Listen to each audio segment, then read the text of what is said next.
Ja, ik ben teleurgesteld omdat ik kwam erachter dat in één keer mijn nieuwe voorstelling van de Glasshouse, Melk en Bloed, zo heet de voorstelling, door de Schouwburg Leeuwarden ineens niet meer geprogrammeerd is.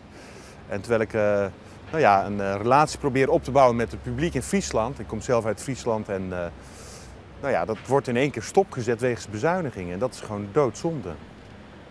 Nou, ik ben er een beetje verbaasd over, laat ik het zo zeggen. Het aanbod is heel groot.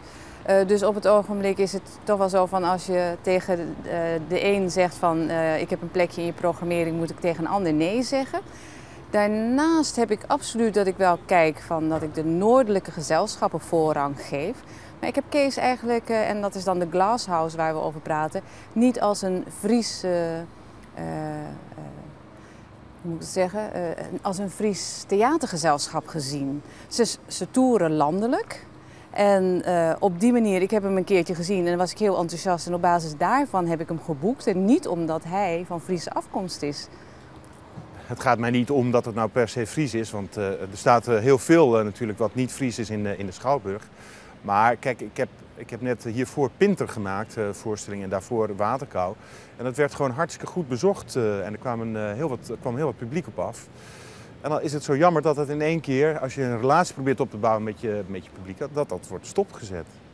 Ja, maar er zijn zoveel mooie voorstellingen die hele lovende recensies hebben en die ik dit jaar niet heb staan. Dus ik wil dan graag de ruimte ook geven aan een ander.